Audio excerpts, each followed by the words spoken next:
the HAWE Tech Podcast. Hello and welcome to today's HAWE Tech Podcast. My name is Ralph and I'm Senior Specialist for Sales Enablement at HAWE.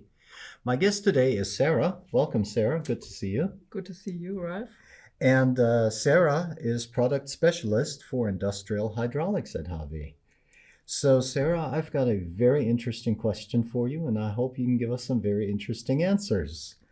Do you know what the difference is between horizontal and vertical stacking in valve manifolds?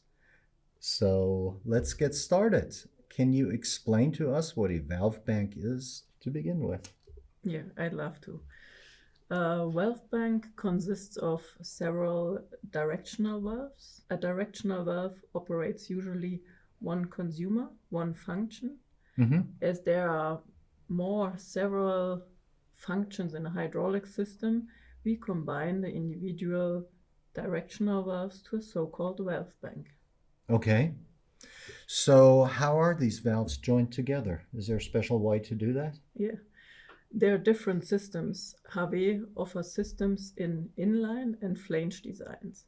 In the inline design, the directional valves are directly connected to each other to form a valve bank. And this has the advantage that the system is very compact. The disadvantage is that individual valves cannot be easily replaced. This is the big advantage of the flange design. In the flange design, the subplates are connected directly to each other by tie rods, and the directional valves are mounted on top on the respective subplates.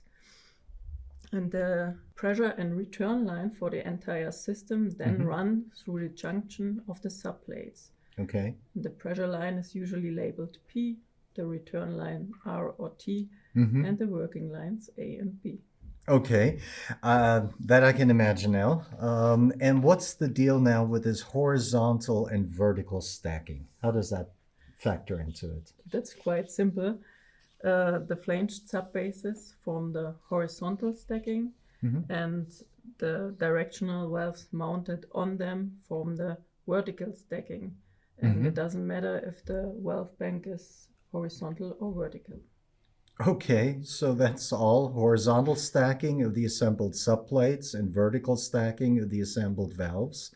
This is going to be a very short podcast today. But there is more. Both length and height stacked systems can be extended to include additional functions using intermediate plates. Okay, and what are these functions? As you will have noticed, hydraulics is always about pressure or flow. So these are functions where I can influence pressure or flow. And with pressure limiting or pressure control valves, I can influence the pressure and the flow with orifices, throttles, or even check valves. Okay, so are there differences in the horizontal or vertical stacking?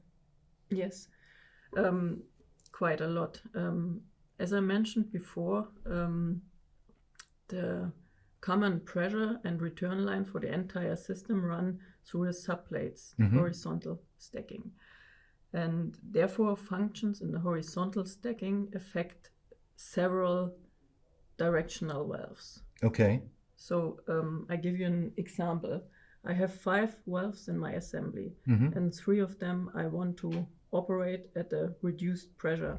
Then I install after the second valve a pressure reducing valve, and then I can run the first 2 valves at a other pressure than the last 3 and have mapped the desired function. Okay, makes sense.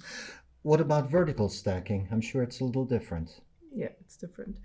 Additional functions which affect an individual valve are mounted in the vertical stacking. As you can imagine, there are many more possibilities than in the horizontal stacking. Okay. For example, throttles can be used to adjust the speed of a cylinder, or unlockable check valves are used to hold a load. And there are many more other variants, such as switchable locks for the lines as safety function, or connections between the lines, which can be used to create a differential circuit, for example. Mm-hmm. And HAWE has a very wide range for these intermediate plates, our NZP series. Mm-hmm. And the system can also be extended with so-called third-party components. That means intermediate plates from other manufacturers. Oh, okay. Is there an international standard that we should know about? Yes, there is an international standard, ISO 4401, Mm-hmm. and this standard defines the interfaces of the different sizes so that these intermediate plates and valves are interchangeable. Okay. The most common size is size 6. It Mm-hmm. goes up to 80 liters per minute. Mm-hmm. And according the European Committee for Fluid Power, these valves are also called C-top valves. And size 6 is then C-top 03. Huh. Makes sense. Can you also install several intermediate plates in the vertical stacking? It's a good question. Yes. Glad that I can still ask you good questions. What's the good answer? It is possible and it's common to install 2 or 3 intermediate plates under a directional valve. Pressure reducing, throttling, and pilot operated check valves are certainly the most common. However, these can themselves be switched on or off and act in one or both working lines. Awesome. Well, that was really interesting. I think we learned a lot. Let me check and see how much I remember. Let me summarize here, and you correct me if I make any mistakes. Okay.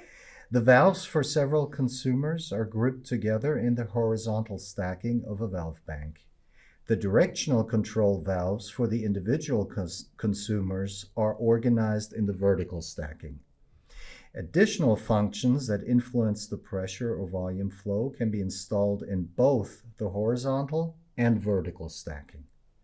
Additional functions in the horizontal stacking usually affect several valves. In the vertical stacking, only the individual valve. Is that correct? Yes, that's correct. Also, I can think of a couple of exceptions to your last point, but I think we do that in another episode.